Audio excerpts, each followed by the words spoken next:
The cold hard truth is that the league was not prepared for this specific level of defensive evolution in the AFC South. The pick six delivered against Aaron Rodgers was not merely a singular highlight play, but a definitive declaration of total war. Houston has officially transitioned from a dangerous underdog to a legitimate apex predator in the current playoff landscape. But before we break this down, make sure you're subscribed to the channel, hit that like button, and tell me in the comments, which city are you watching from?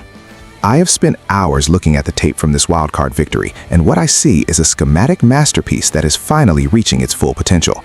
When we look at the way this defense handled a veteran of Aaron Rodgers' caliber, we have to talk about the technical nuance of the secondary communication.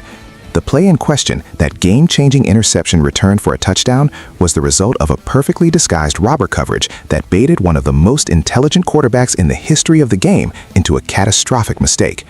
I have watched the replay from the high-angle coach's film, and the way the safeties rotated post-snap was nothing short of elite.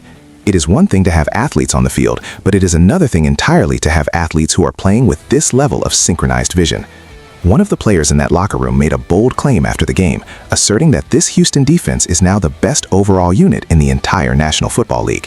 While some might dismiss that as post-game adrenaline, the data actually supports a very strong case for that argument. If you look at the success rate per dropback over the last 6 weeks, Houston has consistently ranked in the top 3 of every meaningful category. They are not just stopping the run, they are making the passing game an absolute nightmare for opposing coordinators. I want to focus specifically on the impact of the defensive line, because you cannot get a pick six against a guy like Rodgers without generating immediate interior pressure. The way the front four collapsed the pocket forced the ball out earlier than the rhythm of the play intended. This is the D'Amico Ryans effect in its purest form. He has instilled a culture of relentless pursuit and violent finishes at the point of attack. I remember talking to scouts earlier in the year who were skeptical about whether the secondary could hold up against elite veteran passers, but those doubts have been thoroughly erased. The confidence flowing through this unit right now is palpable. It is a psychological edge that allows them to play faster than the players they are lining up against. When a defender truly believes they are part of the best unit in the world, they stop thinking and start reacting. That split-second difference is how you get a defensive back jumping a route with zero hesitation. I am seeing a level of trust in the scheme that usually takes 3 or 4 years to develop, yet this group has achieved it in a much shorter window. We have to credit the coaching staff for simplifying the assignments while maintaining the complexity of the looks. It is a difficult balance to strike, but Houston has found the sweet spot. The Pittsburgh Steelers and Aaron Rodgers found out the hard way that you cannot simply rely on veteran savvy to move the chains against this group. Every yard gained felt like a monumental struggle. The physical toll this defense takes on an opponent over 4 quarters is becoming their calling card. I noticed Rodgers looking at the sideline with a sense of genuine frustration that we rarely see from him. He was seeing ghosts because the coverage shells were changing so late in the play clock. This is high-level chess being played at 200 miles per hour. The claim that they are the best in the NFL is not just locker room talk. It is a warning to every other team remaining in the postseason. I look at the way they communicate during pre-snap motions, and it is flawless. There are no blown assignments, no finger pointing, and no gaps in the logic of their movements. They are playing a collective brand of football that is rare in the modern era of individual stars. This unit is greater than the sum of its parts, even though those parts are incredibly talented on their own. We are witnessing the birth of a defensive identity that could define this franchise for the next decade. The city of Houston has waited a long time for a defense they can truly hang their hat on, and it appears the wait is over. The technical precision combined with the raw aggression is a terrifying combination for any offensive coordinator to account for. I am particularly impressed by the way they handled the transition into the postseason. The stage was not too big for them. In fact, they seemed to shrink the stage for their opponents. When you can take a Hall of Fame quarterback and make him look like he is struggling to read a basic cover 2, you have accomplished something special.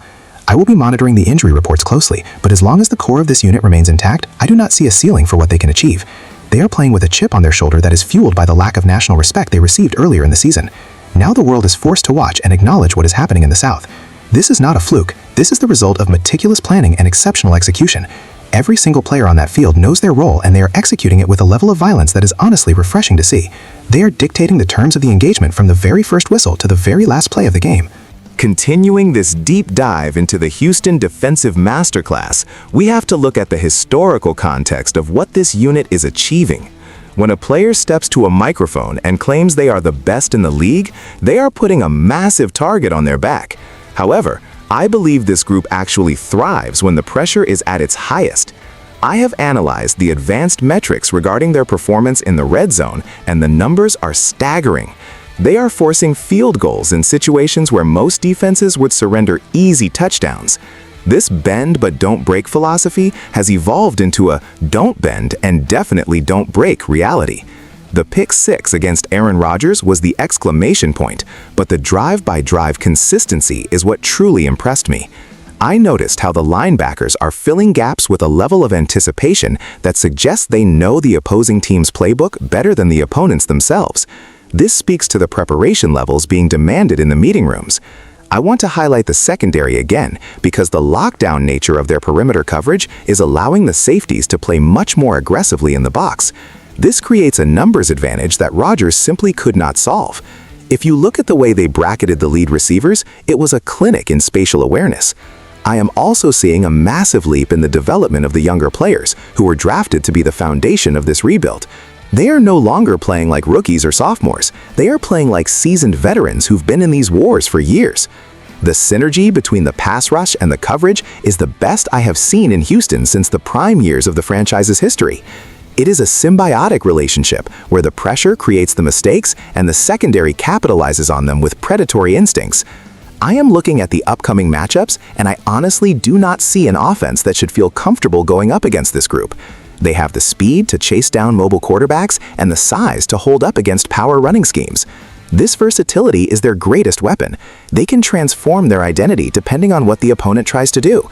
If you want to spread them out, they have the sub-packages to match you. If you want to go heavy and run between the tackles, they have the interior anchors to stonewall you. I have been around the league a long time, and I recognize the it factor when I see it. This Houston defense has it in abundance. They have a collective swagger that is backed up by undeniable production on the field. The bold claim made in the locker room is a reflection of the internal standard they have set for themselves. They are not comparing themselves to the average NFL defense. They are comparing themselves to the legendary units of the past. That is a high bar to set, but through one round of the playoffs, they are clearing it with room to spare. I also want to mention the role of the general manager in this. The roster construction has been surgical. They have brought in the right veterans to mentor the young stars, creating a locker room environment that is focused solely on winning. You don't see the drama or the distractions that plague other talented teams. They are a blue-collar unit with elite-level talent. That is a dangerous combination. When I look at the tape of the pick 6 one more time, I see the footwork of a defense that is coached to the highest degree. There was no wasted movement. Every step was purposeful. Every hand placement was correct. It was a technical marvel. The fact that it happened against the Steelers, a team known for their own defensive history, makes it even more poetic. Houston has effectively taken the mantle of the most feared defense in the AFC. I expect the national media to start catching up to this reality very soon, but the insiders already know what is happening. This is a championship-caliber defense that is peaking at exactly the right moment. The road to the Super Bowl in the AFC usually goes through high-powered offenses, but Houston is proving that a dominant defense can still dictate the outcome of the season. I am fascinated to see how they adjust in the next round, as teams will now have this Rodgers tape to study. But the beauty of this scheme is its adaptability. You can't just game plan for one player, because everyone on that unit is a threat. They have 11 hammers on the field, and every play looks like a nail to them. The intensity they bring to the game is exhausting for opponents. By the fourth quarter, you can see the opposing offensive line starting to lose their technique because they are physically spent. That is how Houston closes games. They don't just win, they outlast and overpower you. I will be watching the film closely this week to see if there are any cracks in the armor, but right now, the armor looks pretty solid. This is a special time for the fans in Houston. They have a team that reflects the toughness of the city. As we move forward, remember that defense wins championships is not just a cliche. It is a blueprint that this team is following to the letter. I am convinced that the bold claim made after the Rodgers game was not arrogance, but a simple statement of fact based on the reality of their performance. They are the standard right now. Everyone else is just trying to keep up. Make sure you stay tuned as this playoff run continues, because this defense is just getting started. I truly believe we haven't even seen their best game yet, which is a frightening thought for the rest of the league. Make sure you're subscribed to the channel, hit that like button, and tell me in the comments, which city are you watching from? The Houston era of defensive dominance is officially here, and I am ready to see how far it takes them.